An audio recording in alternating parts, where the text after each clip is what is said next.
Hello everyone, Miss Carrie here from Miss Carrie's Creations. Today I'm going to share a sweet traveler's notebook layout using a layered stencil background design. Before we create the project, I want to share the November color kit with you. Each month there is a random collection of inks, stamps, paints, or stencils that pairs beautifully with the HIP kit. The Feeling Jolly color kit includes glittery Stardust Butter, Shimmer's Ruby Spritz, and Catherine Pooler ink pads in Skylight and Do-Si-Do.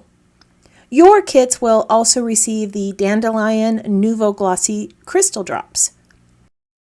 Along with all these lovely coloring essentials, you'll receive a Triangle Trees layering stencil set.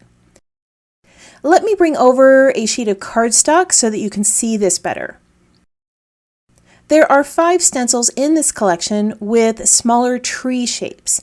These can be used together or separately to create a wonderful background, some frames, or simple shapes. I'm going to show you how to use the stencils on a traveler's notebook layout. This is the photo I'll be using, and as you can see, the lights in the background match this color kit perfectly. In the description below, I've added a link to this November color kit, along with links to the other items I'm using today. For this project, I've already cut down some glow white cardstock into 2 6-inch pieces to fit the size of my album. This has been prepped with gesso for the textures that I plan on adding with the color kit. I've backed my photo in evergreen cardstock. And I'm going to bring in a couple of paper strips onto either side of the layout. This is going to help frame that photo even more. On the left side of this layout, I'm going to create a cluster of the vellum die cuts here. These bring an iridescent and translucent feel similar to the lights in the photo. Over the top, I have laid a circle die cut.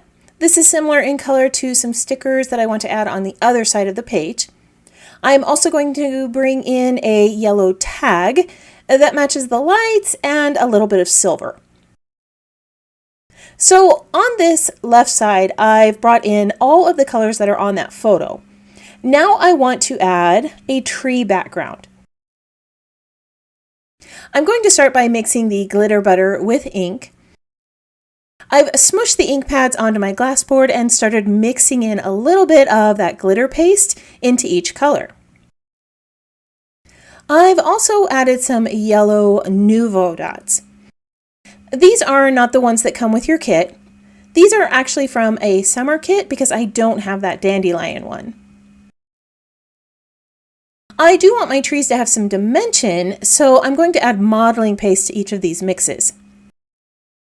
This is going to soften the hues and remove a little bit of the shine.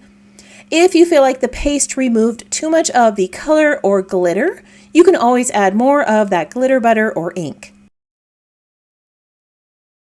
I have already started adding the stenciling with the soft yellow and pink hues.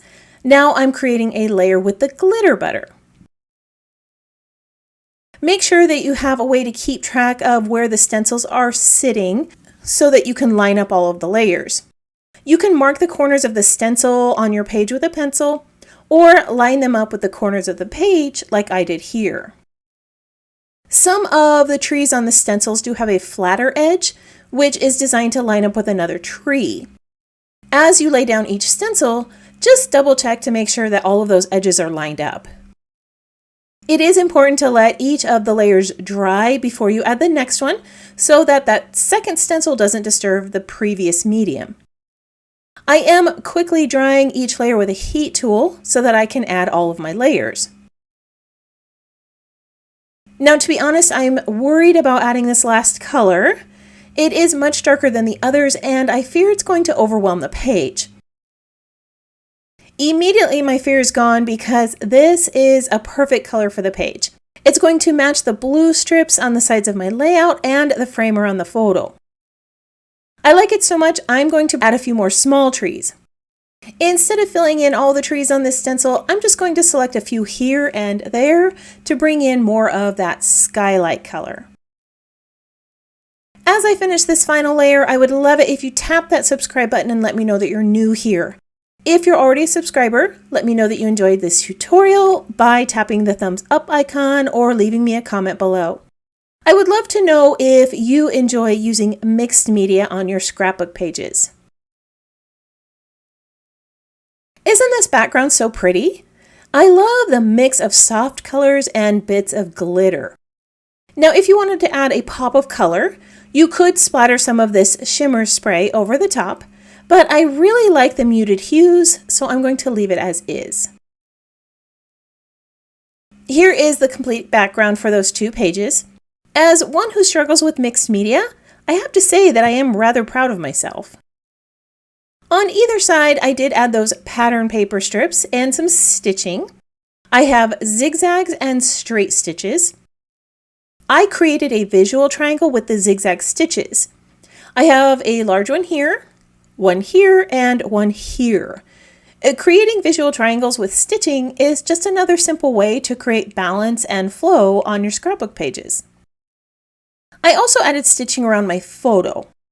Because the pages are smaller, I made the photo long and thin and kept that frame simple. The stitching helps this photo stand out just a little bit more on my layout. Now I'm going to start building that cluster of the vellum die cuts. After I added the stenciling, I decided that I wanted to make a few changes to this and bring in a couple more items. I wanted to bring in some more silver to this area and hide the adhesive on the vellum pieces. Now there are multiple projects out there that you can use to adhere vellum that doesn't show through the die cut. But today I'm just going to show you how I like to just hide the adhered areas instead. So I've popped down an "Everything Merry" phrase and hung some baubles below, and I'm going to lay some of those vellum die cuts around them. I want to hide the tree on the family festivities hexagon, so I'm going to add a little adhesive at the top and tuck this underneath the frame. That frame is going to hide my adhesive on that hexagon. This very merry and bright hexagon is also going to tuck under the frame, so I can just add adhesive right here. The one in the center of my frame is still loose, so I'm going to bring in some layers to help hold it in place. This chipboard tree has all the colors of the stenciling and the photo, so I'm going to place it over here. Over the top, I'm going to lay this banner that says Holiday Magic. Like I said earlier, this brings in some of the yellow from the photo to this area of the page. That tree and banner are going to be placed over the vellum, so I can hide my adhesive under those two items. To bring in some more of that blue color from the bauble and background, I'm going to tuck some ruffled crepe paper below my photo. To give this a clean look, I am going to fold the edges under and glue them in place before I tuck this underneath my photo. Adding this to the photo is going to lengthen it and make it look larger than the cluster on the opposite side. Of course, this turned out so cute that I decided to add a little bit of the top.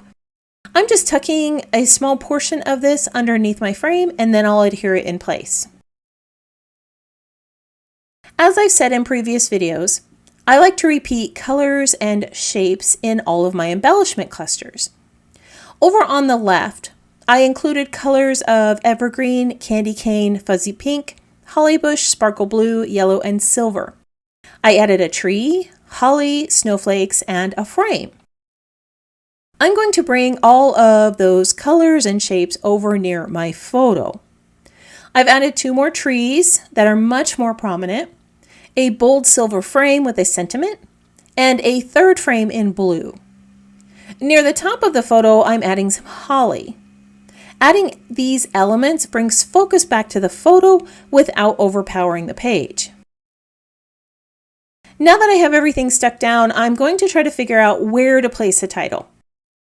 I'm not sure this page really needs it. There's already a lot of phrases on here, but I am going to try a few options off camera, and then I'll show you what I decided.